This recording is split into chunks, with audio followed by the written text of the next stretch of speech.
एक बार गौतम बुद्ध अपने शिष्यों के साथ किसी गांव में ठहरे हुए थे।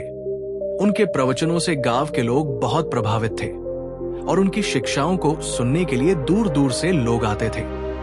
बुद्ध का व्यक्तित्व इतना आकर्षक था कि उनके पास आने वाला हर व्यक्ति प्रेरणा लेकर लौटता। लेकिन एक दिन उस गांव में एक ऐसा व्यक्ति आया जो बुद्ध और उनकी शिक्षाओं से नाराज था। वो व्यक्ति खुद को बहुत ज्ञानी समझता था और बुद्ध की बढ़ती लोकप्रियता से ईर्ष्या करता था। वो सोचता था कि बुद्ध के विचार गलत हैं और लोगों को भ्रमित कर रहे हैं। गुस्से और अहंकार से भरा वो व्यक्ति बुद्ध के पास पहुंचा और उनके सामने खड़ा होकर बोला, तुम्हारा सारा ज्ञान झूठ है। तुम सिर्फ शब्दों का खेल करते हो, लोगों को भ्रमित कर रहे हो। उसने बुद्ध को अपशब्द कहना शुरू किया और उन्हें बुरा भला कहने लगा। बुद्ध उसे देखकर मुस्कुराए लेकिन कुछ नहीं बोले। वो व्यक्ति और भी अधिक उत्तेजित हो गया और चीखने चिल्लाने लगा। बुद्ध अपने स्थान पर शांत और स्थिर बैठे रहे।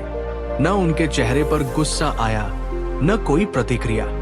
वे मानो उस व्यक्ति की बातों को सुन ही नहीं रहे थे। उनका मौन देखकर वो व्यक्ति और अधिक क्रोधित हो गया। जब वो थक गया और अपशब्द कहने की उसकी शक्ति खत्म हो गई तो वो रुक गया। वो सोचने लगा कि बुद्ध ने अब तक कुछ क्यों नहीं कहा। उस व्यक्ति के जाने के बाद बुद्ध के एक शिष्य ने पूछा, भगवान, आपने उस व्यक्ति की बातों का जवाब क्यों नहीं दिया? उसने आपका अपमान किया, अपशब्द कहे और आप मौन रहे। क्या ये उचित था? बुद्ध मुस्कुराए और बोले, शांति और मौन में ही सबसे बड़ी शक्ति होती है। अगर मैं उसके क्रोध का उत्तर क्रोध से देता तो मैं भी उसी की तरह हो जाता। लेकिन मेरे मौन ने उसे उसकी वास्तविकता से परिचित कराया। बुद्ध ने शिष्यों को एक दृष्टांत सुनाते हुए समझाया, यदि कोई व्यक्ति तुम्हें एक उपहार दे और तुम उसे स्वीकार न करो तो वो उपहार किसके पास रहेगा? शिष्यों ने उत्तर दिया, वो उपहार उसी व्यक्ति के पास रहेगा जिसने उसे दिया है। ठीक वैसे ही जब कोई तुम्हें अपशब्द कहता है, तुम्हारा अपमान करता है या तुम्हारे प्रति क्रोध प्रकट करता है और तुम उसे स्वीकार नहीं करते तो वो नकारात्मकता उसी व्यक्ति के पास रहती है। मैंने उसके क्रोध और अपशब्दों को स्वीकार नहीं किया, इसलिए वे मुझ पर प्रभाव नहीं डाल सके।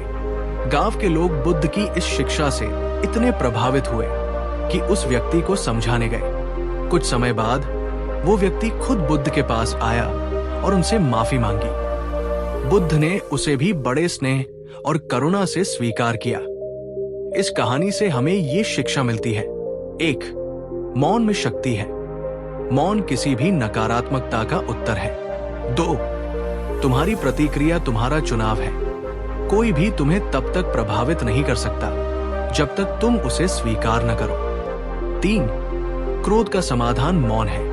क्रोध का उत्तर कभी क्रोध से नहीं दिया जाना चाहिए। शांति और धैर्य से ही समाधान निकलता है। हर क्रिया का जवाब जरूरी नहीं। कभी कभी मौन रहना ही सबसे बड़ा उत्तर है। जैसे कमल पानी में रहते हुए भी गीला नहीं होता, वैसे ही तुम्हारा मन भी क्रोध और नकारात्मकता से अछूता रह सकता है। उम्मीद करते हैं आपको हमारी स्टोरी पसंद आई होगी। हमारी YouTube चैनल पर आने के लिए आपका धन्यवाद।